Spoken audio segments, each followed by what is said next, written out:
मेरी पत्नी हमेशा बहुत कोल्ड रही। शादी के पूरे 50 सालों में उसने कभी मुझसे आई लव यू तक नहीं कहा। जब मैं 70 साल की उम्र में अपनी आखिरी सांसें ले रहा था, तब मैंने मुश्किल से मुस्कुराते हुए उससे पूछा, इन 50 सालों में क्या तुमने कभी एक दिन के लिए भी मुझसे प्यार किया था? उसे चुप और हिचकिचाते देख मेरा दिल पहले ही जवाब समझ चुका था। धुंधली आंखों से मैंने अपने और लीशिया के बच्चों पोतों को देखा और आखिरी बार उससे कहा, अगर जिंदगी दोबारा मिली तो मैं फिर कभी तुमसे प्यार नहीं करूंगा। इतना कहकर मेरी चेतना खत्म हो गई। लेकिन जब दोबारा आंख खुली, मैं सीधे अपने हाई स्कूल के दिनों में लौट चुका था। मैं सच में रिबॉर्न हो गया था। शायद मरते वक्त की मेरी आखिरी इच्छा इतनी मजबूत थी कि भगवान ने मुझे दूसरा मौका दे दिया। इस बार मैंने ठान लिया था कि मैं लीशिया के करीब कभी नहीं जाऊंगा। पिछली जिंदगी में ली परिवार की कंपनी मुश्किल में थी, इसलिए उन्होंने हमारे यांग परिवार से बिजनेस मैरिज की बात की थी। लीशिया स्कूल की मशहूर जीनियस थी, टॉपर, बाद में इंटरनेशनल वायलिन मास्टर बनी, और मैं क्लास का लास्ट बेंचर, मुश्किल से एक थर्ड रेट कॉलेज में पहुंचा था। ग्रेजुएशन के बाद फैमिली बिजनेस संभाला और पिता की जगह ली। क्योंकि लीशिया खूबसूरत और समझदार थी, मेरे पिता खुशी खुशी शादी के लिए मान गए, और मैं भी। लेकिन लीशिया उस समय किसी और से प्यार करती थी। उसके परिवार ने जबरदस्ती उन्हें अलग किया और उसकी शादी मुझसे करा दी। शादी के बाद उसने कभी खुशी महसूस नहीं की। मैंने उसे खुश करने के लिए सब कुछ किया, लेकिन उसने मुझे कभी एक मुस्कान तक नहीं दी। इसलिए मरते वक्त मैंने उससे वो सवाल पूछा था, और 50 साल की मेहनत भी उसके दिल को नहीं बदल सकी। इस जन्म में मैं उसे परेशान नहीं करूंगा। हाँ, दोनों परिवारों की बिजनेस पार्टनरशिप में मैं दखल नहीं दूंगा, क्योंकि मुझे पता था कि आने वाले सालों में ली परिवार की कंपनी बहुत बड़ी बनने वाली है। यांग परिवार को भी उससे काफी फायदा होगा, लेकिन इस बार उन्हें अपनी बेटी मुझे सौंपने की जरूरत नहीं पड़ेगी। अब मेरी जिंदगी का मकसद अलग था। मुझे पढ़ाई करनी थी, अपनी पुरानी जिंदगी की रिग्रेट्स खत्म करनी थी, और आने वाले 50 सालों की नॉलेज का इस्तेमाल करके अपने पिता का सपना पूरा करना था, हमारी कंपनी को इंटरनेशनल लेवल तक पहुंचाना। इसलिए कॉलेज एंट्रेंस एग्जाम से पहले के महीनों में मैं पागलों की तरह पढ़ने लगा। मेरे क्लासमेट्स शौक में थे। यांग जियान, तू बास्केटबॉल खेलना छोड़ दिया? गेम पार्लर भी नहीं जाता? कहीं भूत वूत तो नहीं चढ़ गया? मैंने कैजुअली जवाब दिया, मैं 50 साल बाद से वापस आया हूँ। पिछली जिंदगी में टॉप यूनिवर्सिटी में नहीं जा पाया था, इसलिए अब रिग्रेट खत्म करना है। नेचुरली सबने मुझे पागल समझा। लास्ट बेंचर होकर टॉप यूनिवर्सिटी का सपना उनके लिए यह मजाक था। करीब आधे महीने बाद पिता का फोन आया, आज जल्दी घर आ जाना, रात को गेस्ट्स आने वाले हैं, और रास्ते में किसी लड़की के लिए गिफ्ट भी ले आना। मुझे तुरंत समझ आ गया, लीशिया आने वाली है। पिछली जिंदगी में मैंने उसके लिए एक्सपेंसिव और थॉटफुल गिफ्ट्स खरीदे थे, डॉल्स, हैंडीक्राफ्ट्स, सब कुछ। लेकिन उसने बस एक नजर डाली थी और ठंडे स्वर में कहा था, बचपना है, तुम्हारे साथ जिंदगी कैसी होगी सोचकर ही मुश्किल लगता है। इस बार भी मैंने ढेर सारे गिफ्ट्स खरीदे, लेकिन और भी ज्यादा childish, remote control cars, Barbie princess, छोटे बच्चों वाले खिलौने। घर पहुंचते ही मैंने बैग्स को लिविंग रूम में फेंक दिया। एक रिमोट कार का पहिया तक टूट गया। फिर मैंने लीशिया की तरफ देखकर कहा, लो, पापा ने तुम्हारे लिए गिफ्ट लाने को कहा था, जल्दी में था इसलिए रोड साइड स्टॉल से खरीद लाया। मेरे पिता जमीन पर पड़े 3 साल के बच्चों वाले टॉयज देखकर गुस्से में स्पैचुला लेकर मुझे मारने दौड़े, लेकिन मैं बिल्कुल नहीं डरा। आखिर पिछली जिंदगी में मैं 70 साल का बूढ़ा था और अभी के पिता 40 के भी नहीं। टेक्निकली मैं उनसे बड़ा महसूस कर रहा था। मैं आराम से सोफा पर लेट गया, पैर पर पैर चढ़ाकर उसी अंदाज में बोला जैसे पिछली जिंदगी में अपने पोतों को डांटता था, इतनी उम्र हो गई, फिर भी बड़े लोगों जैसी मैच्योरिटी नहीं है, कैसी बेहूदगी है ये। कमरे में मौजूद सब लोग फ्रीज हो गए। कुछ सेकंड बाद पिता ऑकवर्ड हंसी के साथ बोले, असल में मैं और मेरा बेटा बहुत क्लोज हैं, इसीलिए घर में ऐसे ही मजाक करते रहते हैं। ली परिवार भी हंस पड़ा, लेकिन लीशिया अब भी एक्सप्रेशनलेस बैठी थी। शायद उसे लगा मैं इस जन्म में भी उससे शादी करना चाहता हूँ, लेकिन मैं ऐसा नहीं चाहता था। मैं किसी ऐसे इंसान के साथ फिर से 50 साल बर्बाद नहीं कर सकता था जो मुझसे प्यार ही नहीं करता। मैं उसके सामने जाकर ठंडे स्वर में बोला, अगर तुम्हें मेरे गिफ्ट्स पसंद नहीं आए तो मैं वापस ले जाता हूँ और खुद खेलूंगा। इतना कहकर मैं सामान उठाने लगा, तभी उसने अचानक मेरे हाथ से एक बारबी प्रिंसेस छीन ली, और फिर वो मुस्कुराया। मैं पूरी तरह स्टन्ड रह गया। 50 सालों में पहली बार मैंने लीशिया को मेरे सामने मुस्कुराते देखा था। वो हल्की सी स्माइल, मानो किसी चमत्कार से कम नहीं थी। एक पल के लिए मुझे लगा शायद ये असली लीशिया नहीं है, या फिर किसी ने उसका शरीर छीन लिया है। वरना जो इंसान करोड़ों के ज्वेलरी और लग्जरी बैग्स पर रिएक्ट नहीं करता था, वो बारबी डॉल देखकर क्यों मुस्कुरा रहा था। मैंने तुरंत खुद को संभाला और कोल्ड टोन में कहा, सॉरी, ये बारबी तो मैंने अपने लिए खरीदी थी, बाकी सब तुम्हारे हैं। मुझे लगा वो गुस्सा हो जाएगा और हम दोनों के रिश्ते की शुरुआत यहीं खत्म हो जाएगी, लेकिन उल्टा, उसने उन चाइल्डिश टॉयज को पकड़ रखा था और उसके चेहरे पर अब भी हल्की मुस्कान थी। पिछली जिंदगी में मैंने उसे करोड़ों के गिफ्ट्स दिए थे, लेकिन उसने कभी इतनी खुशी नहीं दिखाई। क्या उसे सच में बच्चों वाले टॉयज पसंद थे? मुझे वो बिल्कुल समझ नहीं आ रहा था। तभी डिनर शुरू हुआ और मेरे पिता ने माहौल संभालने के लिए बातचीत आगे बढ़ाई। उस रात लीशिया के माता पिता लगातार हम दोनों को करीब लाने की कोशिश करते रहे, लेकिन मैं बिल्कुल इंडिफरेंट था। लीशिया भी चुप था, मगर मैं जानता था कि अंदर से वो इस रिश्ते को लेकर बहुत रेजिस्टेंट था। आखिर उसका एक चाइल्डहुड स्वीट हार्ट था जो उससे 1 साल छोटी थी। पिछली जिंदगी में मैंने सुना था कि हाई स्कूल ग्रेजुएशन के बाद लीशिया उसी लड़की को कन्फेस करने वाला था, लेकिन मेरी वजह से दोनों अलग हो गए। इसलिए इस जन्म में मैं बस उन्हें पूरा करना चाहता था और खुद लीशिया से हमेशा के लिए दूर रहना चाहता था। रात काफी हो चुकी थी, उनका परिवार वापस जाने लगा, फिर भी मैंने उससे एक शब्द तक नहीं कहा। पापा मुझे जबरदस्ती दरवाजे तक छोड़ने ले गए। तभी लीशिया अचानक बोला कि उसका स्कूल बैग अंदर सोफा पर रह गया है। पापा ने तुरंत मुझे जाकर लाने को कहा। मैं बेहद अनविलिंग था, लेकिन फिर भी बैग उठाकर उसके हाथ में दे दिया। उसने शांत आवाज में कहा, थैंक यू। ये सुनकर मुझे अंदर से हंसी आ गई। 2 जन्मों में पहली बार उसने मुझे थैंक्स कहा था, मगर मेरे चेहरे पर कोई रिएक्शन नहीं था। मैंने उसे इग्नोर किया और सीधे अपने कमरे में चला गया। पीछे से पापा की आवाज सुनाई दे रही थी, वो आजकल थोड़ा अपसेट है, वरना ऐसा नहीं है। प्लीज हमारी दोनों फैमिलीज की शादी वाली बात पर असर मत पड़ने देना। अगले दिन मैं नॉर्मली स्कूल गया। आधी क्लास के दौरान क्लास टीचर ने अनाउंस किया, आज हमारी क्लास में एक न्यू स्टूडेंट आया है। अगले ही पल दरवाजे से जो अंदर आया, उसे देखकर मैं पूरी तरह स्टन्ड रह गया। वो लीशिया था। टीचर ने उसका छोटा सा इंट्रोडक्शन दिया और उसे फर्स्ट रो में टॉपर क्लास मॉनिटर के पास बैठाने लगे। आखिर लीशिया अपने पुराने स्कूल का टॉप स्टूडेंट था, लेकिन उसने अचानक सिर हिलाया और सीधे मेरी तरफ चल पड़ा। फिर मेरे डेस्क के सामने रुककर मुस्कुराते हुए बोला, फिर से मिलते हैं, क्या मैं तुम्हारे पास बैठ सकता हूँ? मैं कुछ सेकंड तक ब्लैंक रह गया। इससे पहले कि मैं कुछ बोलता, उसने दोबारा पूछा, यांगजियान, क्या मैं यहाँ बैठ सकता हूँ? टीचर भी तुरंत आ गए और बोले, यांगजियान क्लास का लास्ट बेंचर है, तुम उसके साथ मत बैठो। क्लास मॉनिटर पूरे स्कूल में नंबर 1 है, तुम दोनों साथ पढ़ोगे तो और बेहतर होगा। मुझे बुरा नहीं लगा, क्योंकि वो सच बोल रहे थे। हाई स्कूल वाला मैं पढ़ाई में बेहद खराब था, हमेशा बास्केटबॉल खेलता और क्लासेस बंक करता था। लेकिन लीशिया ने टीचर की बात पोलाइटली रिजेक्ट कर दी। थैंक यू सर, लेकिन मैं यांगजियान के साथ ही बैठूंगा, मैं उसे जानता हूँ। टीचर ने मुझे घूरते हुए कहा, तुम इसकी पढ़ाई खराब मत करना, लीशिया फ्यूचर टॉपर बन सकता है। पिछली जिंदगी में लीशिया सच में जीनियस था, बस मेरे साथ फोर्स्ड एंगेजमेंट की वजह से उसका मेंटल स्टेट खराब हो गया था और वो अपनी पूरी पोटेंशियल नहीं दिखा पाया। ये सोचकर मैंने एक्सप्रेशनलेस होकर अपना हाथ बगल वाली सीट पर रख दिया। मैं अकेले बैठने का आदी हूँ और सच कहूँ तो हम दोनों एक दूसरे को जानते भी नहीं, बस कल रात मिले थे। तुम दूसरी जगह बैठ जाओ। पूरी क्लास एकदम साइलेंट हो गई। किसी ने इमेजिन नहीं किया था कि मैं इतनी खूबसूरत स्कूल ब्यूटी को रिजेक्ट कर दूंगा। लीशिया कुछ पल के लिए फ्रीज हो गया, मगर फिर वही पुराना एरोगेंट एक्सप्रेशन उसके चेहरे पर लौट आया। उसने अपना बैग डेस्क पर पटका, मेरा हाथ हटाया और सीधे बैठ गया। ये सीट तुम्हारे बाप की नहीं है, जहां मन करेगा वहीं बैठूंगा। उसका वो एटीट्यूड देखते ही मेरे अंदर इरिटेशन भर गई। आखिर यही चेहरा मैंने पिछली जिंदगी में पूरे 50 साल देखा था। मुझे खुद समझ नहीं आता था कि मैं इतना सब कैसे सह गया। मैंने गुस्से में किताब डेस्क पर दे मारी,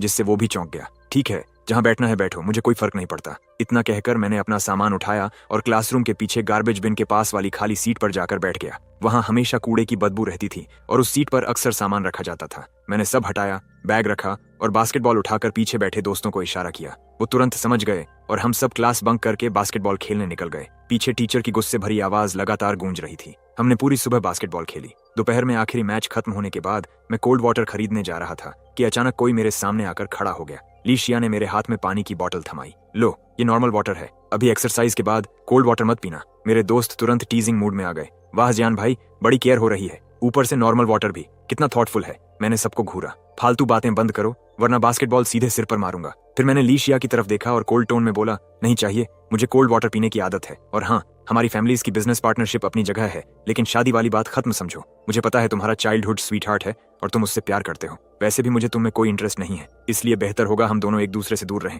मैं खुद पापा से बात कर लूंगा, बिजनेस कोऑपरेशन पर कोई असर नहीं पड़ेगा। इतना कहकर मैंने पानी वापस किया और बास्केटबॉल लेकर वहां से चला गया। मैं दोबारा पिछली जिंदगी जैसी उलझन नहीं चाहता था, जहां मरते दम तक दिल शांत नहीं हुआ। लेकिन जब मैं बस स्टॉप पर पहुंचा और बस में चढ़ने वाला था, तभी लीशिया दूर से भागता हुआ आया। उसका चेहरा गुस्से से भरा था। उसने मेरा हाथ पकड़ लिया। मैं उसे झटकने ही वाला था कि अचानक उसने मुझे बस स्टॉप के बोर्ड से दबा दिया। उसके हाथ मेरे कंधों को मजबूती से पकड़े हुए थे। फिर उसने शिकायत भरी आवाज में कहा, यांगजियान, ये मत समझो कि सिर्फ तुम ही रिबॉर्न हुए हो। अगर तुमने ऐसे ही बर्ताव किया तो मैं तुम्हारे पापा से कंप्लेन कर दूंगा कि तुम अपनी फ्यूचर वाइफ को परेशान कर रहे हो। मेरे दिमाग में जैसे एक्सप्लोजन हो गया। लीशिया भी रिबॉर्न हुआ था। मुझे चुप देखकर उसने फिर कहा, यांगजियान, मैं तुम्हारी वाइफ हूँ। पिछली जिंदगी में 50 साल की शादी के दौरान तुमने कभी मुझ पर ऊंची आवाज तक नहीं की थी। इस जन्म में तुमने कल से लेकर आज तक कितनी बार मुझ पर गुस्सा किया है। लीशिया की आंखों में आंसू थे। मैं कुछ पल उसे देखता रहा। अब यह तय हो चुका था कि वो भी रिबॉर्न होकर वापस आया है, लेकिन कल पहली मुलाकात से लेकर अब तक उसका बिहेवियर बिल्कुल भी पिछले जन्म वाले लीशिया जैसा नहीं था। ऐसा लग रहा था जैसे किसी और ने उसकी बॉडी ले ली हो। मगर मैं अब ये सब सोचकर अपना दिमाग खराब नहीं करना चाहता था। चूंकि हम दोनों को दूसरा मौका मिला था, तो बेहतर यही था कि हर कोई अपनी जिंदगी की रिग्रेट्स खुद ठीक करे। पिछले जन्म में उसका चाइल्डहुड स्वीट हार्ट उसे छिन गया था। उसे जबरदस्ती मुझसे शादी करनी पड़ी और उसने पूरी जिंदगी दुख में बिताई। वहीं मैंने एक ऐसी औरत से शादी की जो मुझसे प्यार नहीं करती थी और पापा भी कंपनी के प्रेशर में अपनी जान गंवा बैठे। आखिर में मैं भी अधूरी इच्छाओं के साथ मर गया। मैंने लीशिया की तरफ गंभीर नजरों से देखा। लीशिया, अगर तुम भी रिबॉर्न होकर वापस आए हो तो ये सबसे अच्छी बात है। इस जन्म में मैं तुम्हारे और तुम्हारे चाइल्डहुड स्वीट हार्ट के बीच कभी नहीं आऊंगा और तुम्हें भी सिर्फ फैमिली बिजनेस कोऑपरेशन के लिए मेरे करीब आने की जरूरत नहीं है। पिछली जिंदगी में तुम इतने साल हमारे घर में रही हो, तुम जानती हो कि मैं और मेरे पापा वैसे लोग नहीं हैं। मैंने गहरी सांस ली और आगे कहा, वैसे भी पिछली जिंदगी में तुम खुद बिजनेस क्वीन बनी थी। तुम्हारे पास इतना नॉलेज है कि मेरे परिवार की मदद के बिना भी तुम इस जन्म में दोबारा सक्सेसफुल बन सकती हो। ये सब कहते वक्त मेरे दिल में हल्का दर्द जरूर था। आखिर मैंने उससे पूरे 50 साल प्यार किया था। लीशिया, अलविदा, इतना कहकर मैं मुड़ने लगा।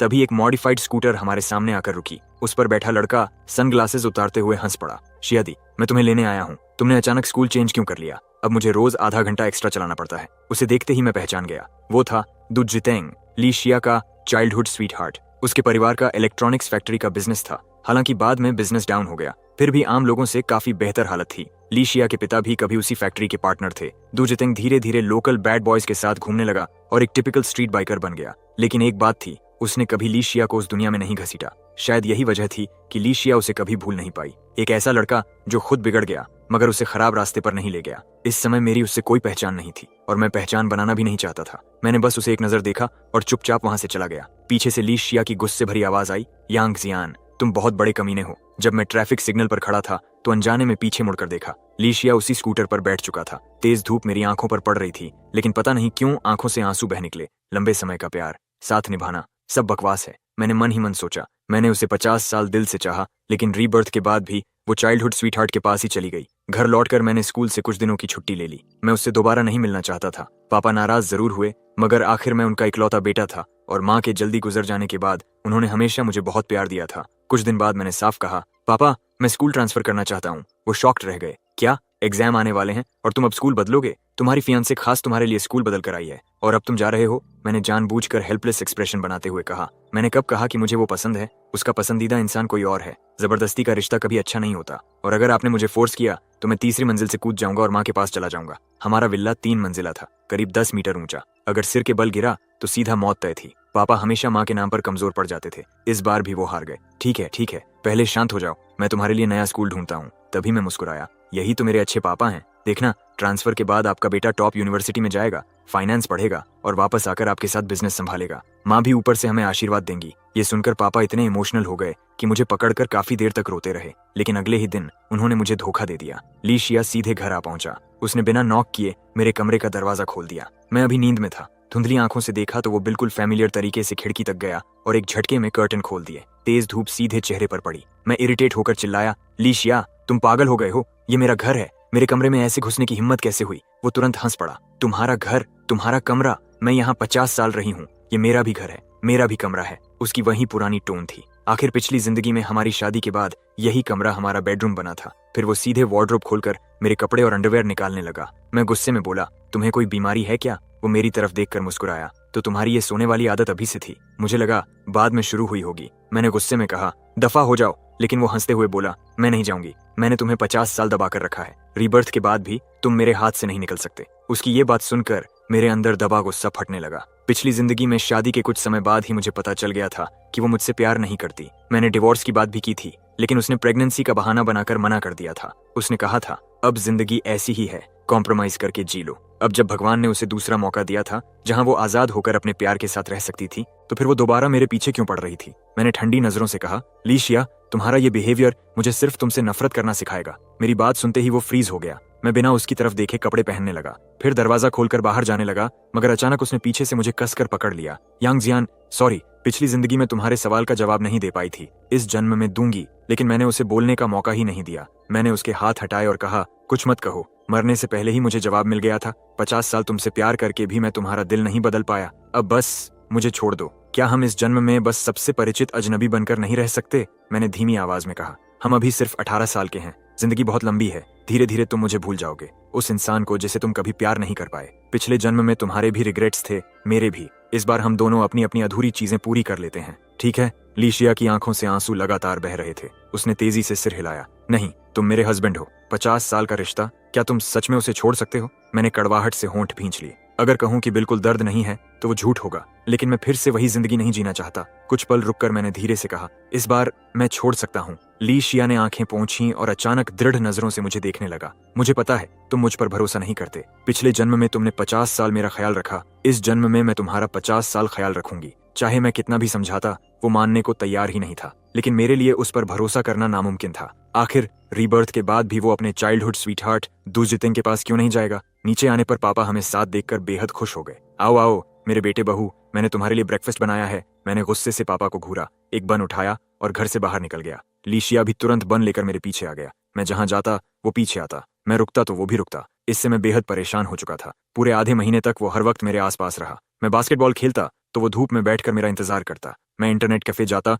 तो वो मेरे बगल वाली सीट पर मूवी देखने बैठ जाता। यहाँ तक कि जब मैं वॉशरूम जाता तब भी वो बाहर खड़ा रहता। धीरे धीरे पूरा स्कूल इस बात से हिल गया। किसी को समझ नहीं आ रहा था कि पूरे स्कूल की नंबर 1 जीनियस आखिर मेरे जैसे लास्ट बेंचर के पीछे क्यों घूमती रहती है। रूमर्स फैलने लगे कि मैं कोई रिच सेकंड जनरेशन एयर हूं और लीशिया मुझसे फायदा उठाना चाहता है। मगर लीशिया ने कभी किसी रूमर की परवाह नहीं की। वो बस हर दिन मेरे पीछे चलता रहा। फिर एक दिन वो स्कूल नहीं आया। उसकी नॉन स्टॉप बातें न सुनकर मुझे पहली बार शांति महसूस हुई। पूरे दिन वो नहीं दिखा। उस दिन फ्राइडे था, महीने का आखिरी दिन। ऊपर से एग्जाम्स भी पास थे। मेरे कुछ दोस्त बोले कि चलो सब साथ डिनर करते हैं, क्योंकि बाद में सब अलग अलग यूनिवर्सिटीज चले जाएंगे। आज लीशिया पीछे नहीं था, इसलिए मैंने खुशी खुशी हाँ कर दी। हम लोग एक रोड साइड फूड स्टॉल पर गए। सस्ता था, क्वांटिटी ज्यादा थी, स्टूडेंट्स की फेवरेट जगह। खाना खत्म करते करते रात के 10 बज गए। हम सब सड़क किनारे कैब का इंतजार कर रहे थे कि अचानक एक दोस्त ने मेरा कंधा थपथपाया। जियान भाई, जल्दी देखो, वो सामने लीशिया नहीं है? मैंने उसकी उंगली की तरफ देखा। होटल के एंट्रेंस से लीशिया और दुजितेंग हंसते बात करते बाहर आ रहे थे। उसी पर लीशिया की नजर मुझ पर पड़ी। उसका चेहरा एकदम सफेद पड़ गया और वो घबराकर मेरी तरफ दौड़ा। दुजितेंग भी पीछे पीछे आया। मैं ठंडी हंसी हंस पड़ा। वाह, अभी स्कूल भी खत्म नहीं हुआ और इतनी जल्दी होटल तक पहुंच गए। एक तरफ मुझे पकड़े हुए हो, दूसरी तरफ अपने चाइल्डहुड स्वीटहार्ट के साथ रूम ले रहे हो। और अगर मुझे सही याद है, वो अभी 18 का भी नहीं है ना? मेरा चेहरा देखकर लीशिया तुरंत घबराकर बोला, अचिन, मेरी बात सुनो। मैंने उसे बीच में ही काट दिया। लीशिया, तुम खुद को फेक महसूस नहीं करते। मैंने पहले ही कहा था, भगवान ने तुम्हें दूसरा मौका दिया है तो अपने चाइल्डहुड स्वीटहार्ट के साथ खुश रहो। फिर मेरे पीछे क्यों पड़े हो? तभी एक टैक्सी सामने आकर रुकी। मैं तुरंत उसमें बैठ गया और ड्राइवर से बोला, जल्दी चलो। टैक्सी के अंदर बैठते ही मेरी आंखों से फिर आंसू निकल पड़े। घर पहुंचने पर पापा ने पूछा, लीशिया तुम्हारे साथ वापस नहीं आया? मैंने लंबी सांस ली। पापा, मैं कुछ समय के लिए बाहर जाना चाहता हूँ। एग्जाम के समय वापस आऊंगा। शायद मेरे चेहरे से सब साफ दिख रहा था, इसलिए पापा ने कुछ नहीं पूछा। मैंने उसी रात समुद्र किनारे जाने की फ्लाइट टिकट खरीद ली। पापा ने कभी बताया था कि माँ की आखिरी इच्छा थी एक बार समुद्र देखना। मैं माँ की अस्थियों का बॉक्स लेकर रात की फ्लाइट से हाइकू पहुंच गया। फिर मैं माँ की अस्थियां लेकर कई कोस्टल सिटीज घूमता रहा। आखिर में शंघाई पहुंचा, वो शहर जिसे माँ सबसे ज्यादा प्यार करती थी। माँ यहीं की थी। पापा कहते थे कि माँ जैसी औरत से शादी करना उनकी जिंदगी की सबसे बड़ी ब्लेसिंग थी। हमारे कॉस्मेटिक कंपनी के कई प्रोडक्ट्स माँ के आइडियाज पर बने थे, इसलिए पापा हमेशा चाहते थे कि हमारी कंपनी इंटरनेशनल लेवल तक पहुंचे। उस शाम मैं माँ की अस्थियों का बॉक्स गोद में लिए बीच पर बैठा था। सामने सनसेट का नारंगी रंग धीरे धीरे समंदर में डूब रहा था। पास ही एक माँ अपने टीनेज बेटे के साथ बैठी थी। लड़का रोते हुए बोला, माँ, जिसे मैं पसंद करता हूँ वो मुझे पसंद क्यों नहीं करती? क्या इस दुनिया में कभी कोई लड़की मुझे प्यार करेगी? उसकी माँ मुस्कुराकर उसके सिर पर हाथ फेरते हुए बोली, पगले, जब मैंने तुम्हें पहली बार देखा था तब मैं भी 20 साल की लड़की ही थी। ये सुनते ही मेरा दिल जोर से कांप उठा। आंखों से आंसू रुकने का नाम नहीं ले रहे थे। अगर माँ को पता चलता कि मैंने पूरी जिंदगी एक ऐसी औरत से प्यार किया जिसने मुझे कभी प्यार नहीं किया, तो वो जरूर टूट जाती। आखिर मैं खुद को रोक नहीं पाया। मैं रोते रोते माँ की अस्थियों के बॉक्स को कसकर पकड़ लिया। माँ, मुझ में आखिर कमी क्या थी? मैंने उससे 50 साल प्यार किया, पूरे 50 साल। क्या उसका दिल सच में पत्थर का था? क्या मैं प्यार के लायक नहीं था? माँ, मुझे आपकी बहुत याद आ रही है। मेरे आंसू लगातार उस बॉक्स पर गिर रहे थे। तभी अचानक मेरे बगल से किसी के रोने की आवाज आई। अगले ही पल मैंने महसूस किया कि किसी और का हाथ भी उस अस्थियों के बॉक्स पर था। माँ, चिंता मत कीजिए, इस जन्म में मैं यांग जियान का अच्छे से ख्याल रखूंगी, मैं वादा करती हूँ। मैं चौंक कर पलटा। मेरे सामने लीशिया था। वो बॉक्स को दोनों हाथों से पकड़े बुरी तरह रो रहा था। मैं इंस्टिंक्टिवली उठने लगा, लेकिन उसने तुरंत मुझे पीछे से कसकर पकड़ लिया। यांग जियान, बस एक मौका दो, मेरी पूरी बात सुन लो। अगर उसके बाद भी तुम मुझे छोड़ना चाहते हो तो मैं वादा करती हूँ फिर कभी तुम्हें परेशान नहीं करूंगी। मैं चुप रहा, बस माँ की अस्थियों का बॉक्स पकड़कर डूबते सूरज को देखता रहा। लीशिया ने जल्दी से आंखें पोंछी और लाल आंखों से मेरी तरफ देखा। यांग जियान, तुम हमेशा सोचते रहे कि मैं दू जितेंग से प्यार करती थी, पिछले जन्म में भी और इस जन्म में भी, लेकिन तुम गलत थे, बहुत गलत। मैंने कभी नहीं कहा कि मैं उससे प्यार करती हूँ। मुझे नहीं पता तुम्हें ये सब किसने बताया, किसने कहा कि मैं दू जितेंग से प्यार करती थी। लीशिया ने आंखों में आंसू लिए मेरी तरफ देखा। हाँ, हम चाइल्डहुड फ्रेंड्स थे, बचपन से साथ बड़े हुए, ये सच है, लेकिन क्या सिर्फ साथ बड़े होने का मतलब प्यार होना होता है? उसने धीरे से सांस ली। पिछले जन्म में शुरुआत में मैं तुम्हें पसंद नहीं करती थी, क्योंकि मैं अपने पिता की बिजनेस मैरिज का टूल नहीं बनना चाहती थी, इसलिए मैंने हमेशा तुम्हारे साथ कोल्ड बिहेवियर रखा। लेकिन जब मैं प्रेग्नेंट हुई, क्या तुम्हें महसूस नहीं हुआ कि मैं धीरे धीरे तुम्हारे लिए बदल रही थी? तुमने डिवोर्स की बात की थी, लेकिन मैंने मना कर दिया। मैं एक औरत हूँ, थोड़ी स्टबर्न थी। क्या तुम सच में समझ नहीं पाए? उसकी आवाज कांपने लगी। मैं इसलिए नहीं मानी क्योंकि मैं धीरे धीरे तुमसे प्यार करने लगी थी। ये सुनकर मेरा दिल जैसे थम गया। वो आगे बोली, पिछले जन्म में दोनों फैमिलीज की कंपनीज का प्रेशर मुझे तोड़ देता था। ऊपर से मुझे वायलिन परफॉर्मेंसेस के लिए बार बार विदेश जाना पड़ता था। मैं सच में बहुत थक जाती थी। मुझे पता था तुम मुझसे कितना प्यार करते हो, लेकिन जब मैं एग्जॉस्टेड होकर घर लौटती तो बस आराम करना चाहती थी। और सच कहूं तो मुझे कभी लग्जरी बैग्स या एक्सपेंसिव ज्वेलरी पसंद ही नहीं थी। क्या तुम्हें याद नहीं, मैं हमेशा वही रिंग और ब्रेसलेट पहनती थी जो तुमने पहली बार सड़क किनारे स्टॉल से खरीद कर दिए थे। उसकी बात सुनते ही मुझे अचानक सब याद आ गया। सच में इतने अमीर होने के बावजूद वो कभी वो महंगे ज्वेलरी सेट्स नहीं पहनती थी जो मैं खरीदता था। हमेशा वही सस्ती रिंग और ब्रेसलेट पहने रहती थी। लीशिया ने मेरी आंखों में बदलाव देखा तो वो और करीब आ गया। 50 साल साथ रहो तो बर्फ भी पिघल जाती है, और तुमने तो मुझे इतने साल दिल से प्यार किया था। जब तुम मरने से पहले पूछ रहे थे कि क्या मैंने कभी तुमसे प्यार किया, उस समय मैं इसलिए रुकी थी क्योंकि मुझे समझ नहीं आ रहा था कैसे बोलूं। मैं हमेशा एक्सप्रेशनलेस रही। बूढ़ी होने के बाद भी मैं शब्द सोच ही रही थी कि तुम अचानक चले गए। इतना कहते कहते वो रोने लगा। उसने मेरे सीने पर हल्के हल्के मुक्के मारने शुरू कर दिए। इतनी जल्दी मरने की क्या जरूरत थी? मेरी परमिशन के बिना तुम कैसे मर सकते थे? मैं अभी जवाब देने ही वाली थी, उसकी आवाज टूट गई। मैं तुमसे कहना चाहती थी कि मैं तुमसे प्यार करती हूँ, सच में बहुत प्यार करती हूँ। मैं लीशिया तुमसे प्यार करती हूँ। यांग जियान। उसके आंसू लगातार बह रहे थे। तुम्हारे मरने वाले दिन मैं पूरी रात रोती रही। रोते रोते कब सो गई पता नहीं चला। फिर जब आंख खुली तो मैं वापस इस जिंदगी में आ चुकी थी। इस बार मैंने तय किया कि मैं खुद तुम्हारे पास आऊंगी, लेकिन तुम तो हर समय मुझ पर चिल्लाते रहे, मुझसे दूर भागते रहे। वो और कसकर मुझसे लिपट गया। बास्केटबॉल वाले दिन मुझे पता चला कि तुम भी रिबॉर्न होकर आए हो। मुझे पता है पिछले जन्म में तुम बहुत थक गए थे, लेकिन क्या मैं नहीं थकी थी? मैंने तुम्हारे लिए 2 बेटे और 2 बेटियां पैदा की, साथ में तुम्हारी फैमिली कंपनी भी संभाली। क्या तुम मुझे थोड़ा भी समझ नहीं सकते? उसके शब्द सुनते सुनते मेरे अंदर दबे हुए पुराने मेमोरीज धीरे धीरे लौटने लगे। हाँ, वो हमेशा थोड़ी कोल्ड थी, लेकिन उसने घर को कभी टूटने नहीं दिया। जब ली परिवार बहुत बड़ा बन गया तब भी उसने यांग परिवार की मदद की। अगर सच में सोचूं तो उसने मुझे छोड़कर बाकी हर जिम्मेदारी पूरी की थी। मैंने लंबी सांस ली और धीरे से उसके पीठ पर हाथ फेरने लगा ताकि वो शांत हो सके। काफी देर बाद जब उसका रोना थोड़ा कम हुआ तो उसने सिर उठाकर मेरी तरफ देखा। और उस दिन होटल में जो तुमने देखा वो वैसा बिल्कुल नहीं था जैसा तुमने सोचा। उसने जल्दी जल्दी समझाना शुरू किया। दुजितेंग के ग्रैंड पेरेंट्स गांव से आए थे। उनके घर में जगह नहीं थी, इसलिए मैं उन्हें होटल रूम दिलाने गई थी। दुजितेंग बस मेरे साथ गया था। हमारे बीच कभी रोमांटिक फीलिंग्स नहीं थी। वो हमेशा मुझे बड़ी बहन की तरह मानता था। अगर भरोसा नहीं है तो अभी मेरे होम टाउन चलो। वहाँ के सारे दोस्त, पड़ोसी, यहाँ तक कि मेरे पेरेंट्स भी ये बात जानते हैं। मैं चुप खड़ा रहा। सच तो ये था कि पिछले जन्म में मैंने सिर्फ लोगों की बातें सुनी थी कि लीशिया को उसके पेरेंट्स ने चाइल्डहुड स्वीटहार्ट से अलग करके मुझसे शादी कराई, लेकिन मैंने कभी खुद सच्चाई जानने की कोशिश नहीं की। शायद यही मेरी जिंदगी की सबसे बड़ी मिसअंडरस्टैंडिंग थी। तभी लीशिया ने फोन निकाला और गुस्से में बोला,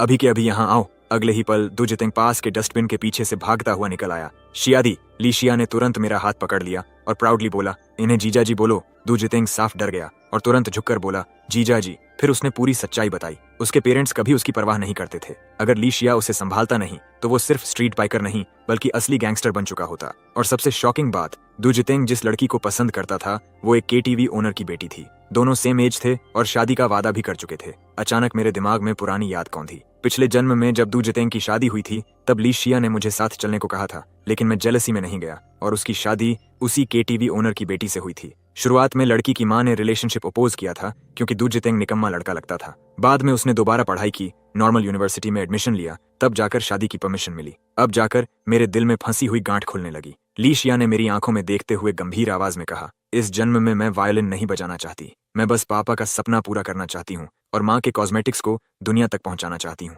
यांग जियान, क्या तुम मुझे ये मौका दोगे? मैं कुछ सेकंड उसे देखता रहा, फिर माँ की अस्थियों का बॉक्स उठाकर खड़ा हो गया और सीधे होटल की तरफ चल पड़ा। पीछे मुड़कर देखा तो लीशिया वहीं खड़ा मेरा इंतजार कर रहा था। मैंने हल्की मुस्कान के साथ आवाज लगाई, चलो भी, रात में समुद्र किनारे ठंड बढ़ जाती है, कहीं तुम्हें कोल्ड न हो जाए। ये सुनते ही उसके चेहरे पर खुशी फूट पड़ी। वो तुरंत भाग कर आया और मेरी बांह पकड़कर अपना सिर मेरे कंधे पर रख दिया। तभी पीछे से दुजितेंग भी दौड़ता हुआ आया। जीजा जी, मेरी उम्र अभी रूम बुक करने लायक नहीं है। आप दोनों के पास रूम है तो मैं कहाँ जाऊँ? लीशिया ने दूर बने पुल की तरफ इशारा करके शरारती मुस्कान के साथ कहा, वहां ब्रिज के नीचे जगह है, एडजस्ट कर लेना। आज की रात तुम्हारे जीजा जी और मेरी जिंदगी की सबसे इंपॉर्टेंट नाइट है। इतना कहकर वो मुझे खींचते हुए होटल की तरफ दौड़ पड़ा। कुछ महीनों बाद मैं हाथ में 2 एडमिशन लेटर्स लिए मुस्कुरा रहा था। टॉप यूनिवर्सिटी तो नहीं मिली, लेकिन एक अच्छी फर्स्ट ईयर यूनिवर्सिटी में एडमिशन हो गया। आखिर मेरे पास सिर्फ 3 महीने थे। रिबॉर्न होने के बावजूद चमत्कार नहीं कर सकता था। वैसे भी अगर लीशिया आखिरी दिनों में मेरी मदद न करता तो शायद सेकंड ईयर यूनिवर्सिटी भी मुश्किल होती। दूसरी तरफ लीशिया, जो पिछले कुछ महीनों से मेरे साथ खुशी खुशी रिलेशनशिप में था,